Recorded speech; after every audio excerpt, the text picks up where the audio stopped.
எல்லாருக்கும் வணக்கம். நான் உங்கள் ஸ்ரீராஜாத்தி. எல்லோரும் எப்படி இருக்கீங்க? எல்லோரும் நல்லா இருக்கணும் அப்படின்னு சொல்லிட்டு எல்லா வல்ல இறைவனை நம்ம வேண்டிக் கொள்வோம். ஓகேவா? இப்போ சட்டமன்றத்தில் வந்துட்டு 2-3 டேஸாக என்னென்ன நடந்துட்டு இருந்துச்சு அப்படின்னு சொல்லிட்டு நம்ம எல்லாருமே லைவாக பார்த்துட்டு இருந்தோம். மிகவும் நல்லா இருந்தது, சுவாரஸ்யமாக இருந்தது. இதுக்கு முன்னாடி சட்டமன்றத்தில் பேசுகிறாங்க அப்படின்னு கேட்கும் போதோ அது நியூஸ்லேயோ மற்ற இதுலேயோ நான் பார்த்ததே இல்லை. ஃபஸ்ட் டைம் லைவில் வந்து பார்த்தது. அருமை. சரி, ஓகே. இப்போ இன்றைக்கி வந்துட்டு அண்ணா வந்துட்டு 300 பஸ் விட்டுருக்காங்க விஜய் அண்ணா. அதுக்காக அண்ணாவுக்கு வாழ்த்துக்கள். அண்ணா நன்றி அண்ணா. அது இல்லாமல் நீங்களே அதில் ட்ராவல் பண்ணுறது முறையாக நாங்கள் வந்துட்டு ஒரு சிஎம் நார்மலாக வந்துட்டு வீடியோவில் பார்க்குறோம். ரொம்ப சந்தோஷமான ஒரு தருணமாக இருந்துச்சு. வாழ்த்துக்கள், நன்றி.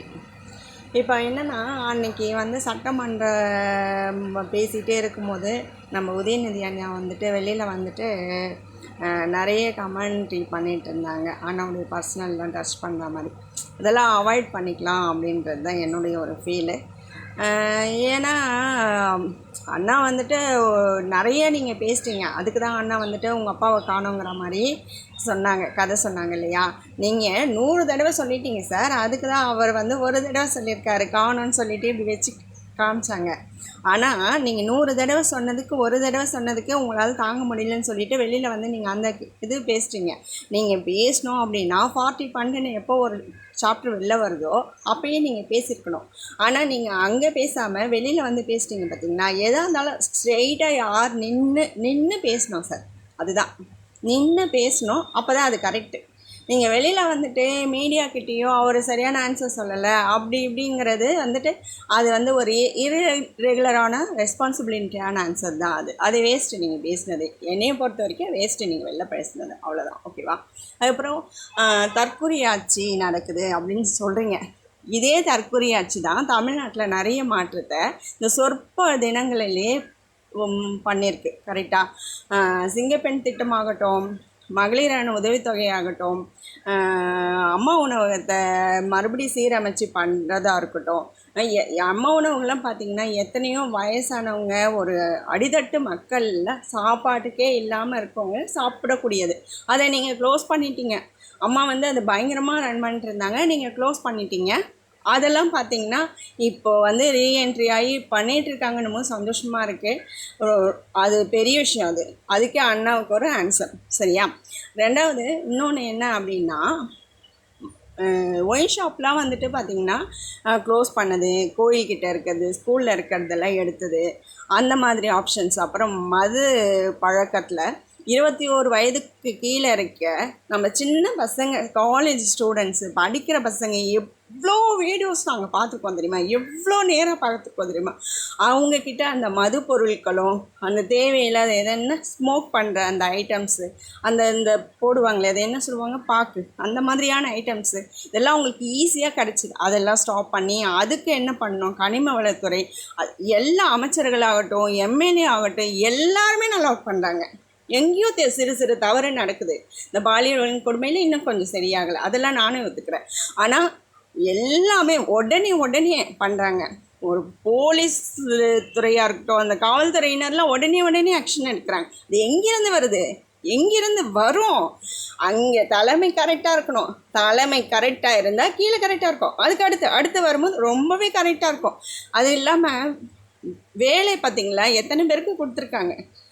கவர்மெண்ட் எம்ப்ளாயி 10 வருஷத்துக்கு முன்னாடி விஜயனாலாம் வந்திருந்தாங்கன்னா நான் ஒரு நல்ல கவர்மெண்ட் எம்ப்ளாயியாக இருந்திருப்பேன். நல்ல ஒர்க்கெல்லாம் தெரிஞ்சு கூட இந்த கவர்மெண்ட் ஆஃபீஸ்லாம் போகும்போது அப்படியே கஷ்டமாக இருக்கும் பார்க்கும்போதே. என்னடா இவ்வளோ கேர்லெஸ்னஸ் ஆன்சர் பண்ணுறாங்க, இப்படி இருக்கு. தயவுசெய்து எல்லா கவர்மெண்ட் ஆஃபீஸில் ஒர்க் பண்ணுற பர்சன்ஸை நான் சொல்லவே இல்லை. யாரோ ஒரு சில நண்பர்களை அவங்களால் பாதிக்கப்பட்டதுனால சொல்கிறேன். சரியா? கஷ்டமாக இருக்கும், மிகவும் கடினமாக இருக்கும். அந்த தருணம்லாம் பேஸ் பண்ணுவோம்.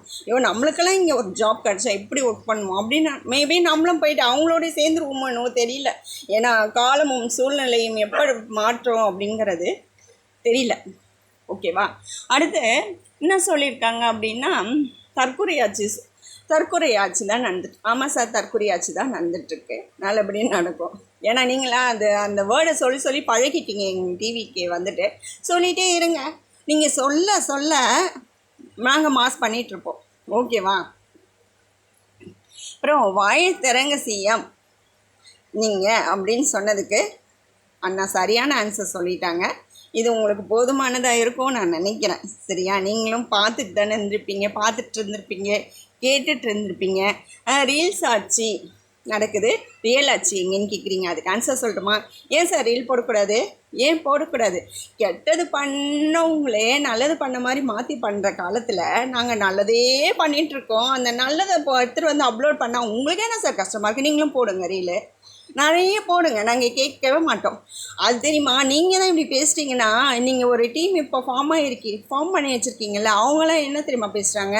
அண்ணா வந்து ஒரு வீடியோவில் ஒருத்தர் சொல்கிறாரு, அவர் வந்து கையில் வந்து கயிறு வச்சுருக்காரு, நெத்தில் பொட்டு வச்சுருக்காரு, கோயில் அதெல்லாம் அவருடைய சொந்த விருப்பம். அதையே நீங்கள் பேசுகிறீங்க. அண்ணா பேசுகிறாங்களா உங்களை? நாங்கள் பேசுகிறோமா உங்களெல்லாம்? இதெல்லாம் வந்துட்டு உங்களுடைய, அதாவது பாடி ஷேவிங் பண்ணக்கூடாது, அது உங்களுடைய ரைட்ஸு. இப்போ நான் இயரிங்ஸ் போட்டிருக்கேன்னா என்னுடைய ரைட்ஸு. அதாவது பாடி ஷேவிங் பண்ணக்கூடாது, அது தப்பு. பாடி ஷேவிங் பண்ணுறீங்க நீங்கள், இதெல்லாம் தேவையா சார்? நீங்கள் தான் அப்படி பேசுகிறீங்கன்னா உங்களை சார்ந்தவங்களும் இப்படித்தான் பேசுகிறாங்க. அதனால் திரு உதயநிதி சார் அவர்களே, ஸ்டாலின் சார் அவர்களே, நீங்கள் தோற்றதுக்கு காரணம் நீங்கள் மட்டும்தான், வேறு யாருமே கிடையாது. நீங்கள் மக்களை சந்திக்கவே இல்லை. அதாவது நீங்கள் சந்திச்சிருக்கலாம், பெரிய லெவலில் இருக்கவங்களையே பார்த்துட்டு போயிருந்துருக்கலாம் மேபி.